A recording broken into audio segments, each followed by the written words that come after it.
Hello बच्चों, कैसे हो आप सब लोग। तो आज हमारा चैप्टर नंबर स्टार्ट होगा 8 जीव जनन कैसे करते हैं। मैंने इससे पहले वाले सारे चैप्टर कंप्लीट करवा दिए, वो सारी वीडियोस प्लेलिस्ट में अवेलेबल है। तो आप इंडियन क्लासेस को सर्च करना और प्लेलिस्ट में जाना, ठीक है। आपको सारे वीडियोस मिल जाएंगे। इससे पहले वाले 7 चैप्टर की नोट्स मैंने कंप्लीट करवा दिए हैं, पूरी डिटेल्स के साथ आपको नोट्स लिखवाए हैं।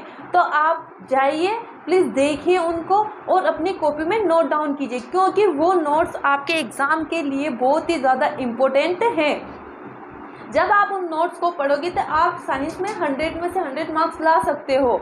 सिर्फ आपको क्या करना है, नोट्स को लिखना है, उनको 2 या 3 बार पढ़ना है। साल में 2 या 3 बार पढ़ोगे ना आप, तो भी साइंस में से 100 मार्क्स ला सकते हो। तो आपको देर ना करते हो इंडियन क्लासेस को सब्सक्राइब करना है और बेल आइकन को प्रेस करना है, ठीक है, और वीडियो को लाइक करना है। तो आज हमारा चैप्टर नंबर 8 है जीव जनन कैसे करते हैं, ठीक है। सभी जीव जनन करते हैं, हमें ये तो पता है। कोई जीव में अलैंगिक जनन होता है, जबकि कुछ जीवों में लैंगिक जनन होता है, ठीक है। लेकिन जीव जनन सभी करते हैं ना। तो जनन क्या होता है, जीव जनन क्यों करते हैं भाई, ऐसी क्या समस्या आ पड़ी है कि हम जीवों को जनन करना पड़ रहा है ना। तो जनन क्यों आवश्यक है, किसी जीवधारी द्वारा अपने समान संतान उत्पन्न करने या पीढ़ी दर पीढ़ी में निरंतरता बनाए रखने के लिए, हमारी पीढ़ी नष्ट ना हो, हमारी पीढ़ी खत्म ना हो, विलुप्त ना हो, इसीलिए जीव जनन करते हैं। जैसे डायनासोर है, डायनासोर ने क्या किया, अपने समान संतति उत्पन्न नहीं की, मतलब उन्होंने जनन की क्षमता को बढ़ावा नहीं दिया, तो वो लुप्त हो चुके हैं। लेकिन अभी कुछ ना कुछ डायनासोर वो लुप्त हुए, लेकिन कुछ जीवों में परिवर्तित भी हो गए, है ना। तो उन्होंने क्या किया, जनन को इतना इम्पोर्टेंस नहीं दिया। हम क्या कर रहे हैं, जनन को इसीलिए इम्पोर्टेंस दिया जा रहा है, इसीलिए बुकों में पढ़ा जा रहा है, लोगों को जागरूक कर रहे हैं कि अपने पीढ़ी में निरंतरता या पीढ़ी दर पीढ़ी में निरंतरता क्यों, हमारी पीढ़ी खत्म ना हो, हमारी पीढ़ी विलुप्त ना हो, मनुष्य की पीढ़ी विलुप्त ना हो, इसीलिए जनन आवश्यक है, ठीक है। तो आइए जनन पढ़ते हैं, ये कितने प्रकार का होता है और किस टाइप से जनन की क्रिया संपन्न होती है, ठीक है। ओके, तो हम पढ़ते हैं जनन। किसी जीवधारी द्वारा अपने समान संतान उत्पन्न करना जनन कहलाता है ना। या फिर आप ऐसे लिख सकते हो, पीढ़ी दर पीढ़ी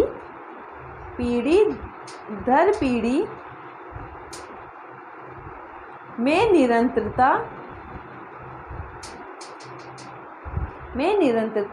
बनाए रखने के लिए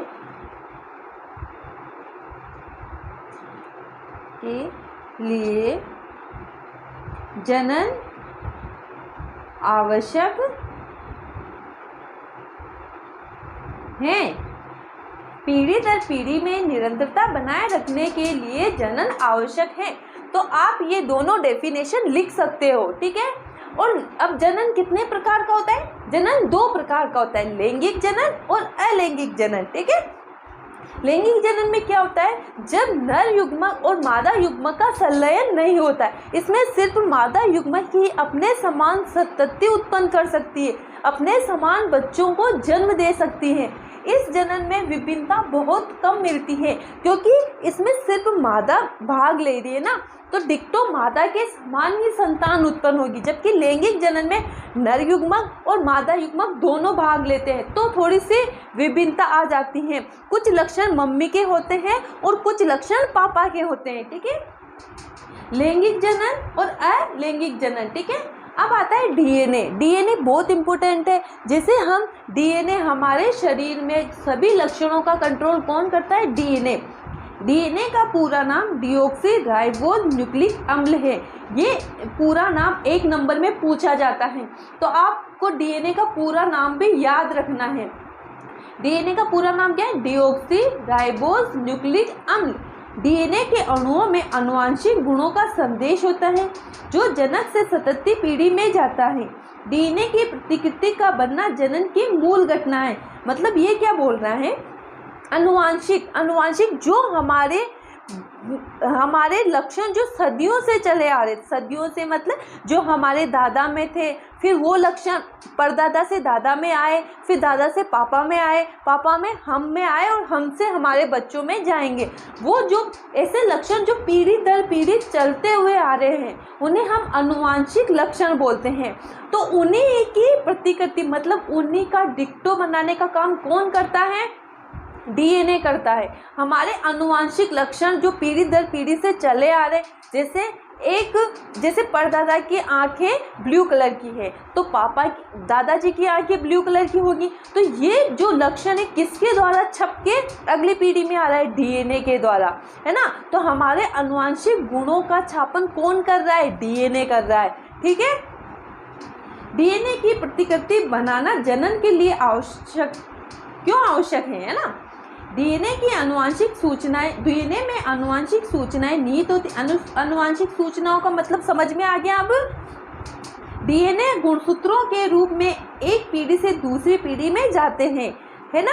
अतः डीएनए अपने जैसे ही प्रतिरूप बनाने की क्षमता होती है। ऐसा डीएनए के प्रतिकृतिकरण द्वारा होता है। इसके द्वारा पीढ़ी दर पीढ़ी डीएनए की मात्रा संतुलित बनी रहती है, ठीक है।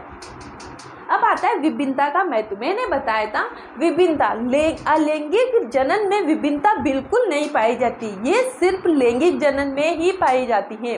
अलैंगिक जनन में क्यों विभिन्नता नहीं पाई जाती? अगर क्वेश्चन आए कि अलैंगिक जनन में विभिन्नता क्यों नहीं पाई जाती, क्योंकि अलैंगिक जनन में सिर्फ मादा युग्मक ही निषेचन में भाग लेती है, नर युग्मक निषेचन में भाग नहीं लेता, इसीलिए सिर्फ मादा के ही लक्षण संतति में जाते हैं।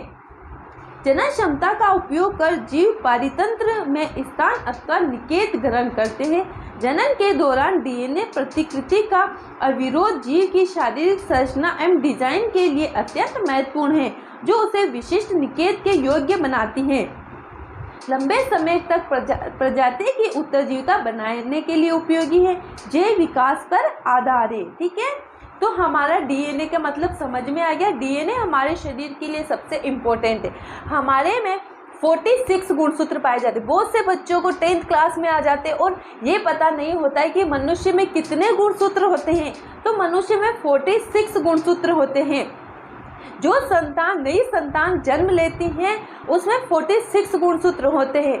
23 गुणसूत्र मम्मी से होते हैं और 23 गुणसूत्र पापा से होते हैं, ठीक है। ये सारा पूरा जो डायग्राम होता है 46 गुणसूत्रों का मैं आपको एक वीडियो अलग से बना के देने वाली हूँ, ठीक है, कि हम में कितने गुणसूत्र होते हैं, नर किन्नर क्या होता है, मादा किन्नर क्या होता है, ठीक है। तो ये सारी चीज़ें मैं आपको एक वीडियो में बना के देने वाली हूँ, इसीलिए आप चैनल को सब्सक्राइब कर लेना, वीडियो को लाइक कर लेना। ये सारी इम्पोर्टेंट चीज़ें आपको इसी चैनल पे मिलने वाली हैं। अब आता है अपना अलैंगिक जनन। अलैंगिक जनन क्या होता है? मैंने बताया था इसमें नर युग्मक भाग नहीं लेता, सिर्फ मादा युग्मक भाग लेती है। इस प्रकार के जनन में केवल एक ही जीव संतान उत्पन्न कर सकता है। इस प्रकार के जनन एक कोशिकीय जीवों, कुछ प्राणियों तथा पादपों में पाया जाता है। अब एक कोशिकीय जीव क्या होते हैं? हमें पता है हमारा शरीर कोशिकाओं का बना होता है। हमारे शरीर की संरचनात्मक और क्रियात्मक इकाई किसे माना जाता है? कोशिका को, है ना। और कोशिका की खोज किसने की थी? ये आप मुझे कमेंट में बताएंगे कि कोशिका की खोज किसने की थी, ठीक है। आपको साइंटिस्ट का नाम लिख के मुझे सेंड करना है।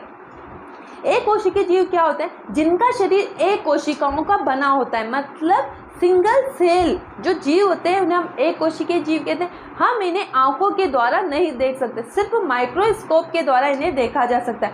इन प्रकार के जीवों में अलैंगिक जनन होता है। अलैंगिक जनन की अनेक विधियां हैं: द्विखंडन, बहुविखंडन, बीजाणु जनन, मुकुलन, कायिक प्रवर्धन, पुनरुद्भवन आदि। अब आता है अपना विखंडन। ये सारी विधियां पढ़ ली अलैंगिक जनन की। अब आता है विखंडन। अलैंगिक जनन की वह विधि जिसमें एक जीव टुकड़ों में टूटकर नए जीवों का निर्माण करता है। इसमें क्या होता है? जो जीव होता है वो टुकड़ों में विभाजित होता है और प्रत्येक टुकड़ा एक नए जीव को जन्म देता है।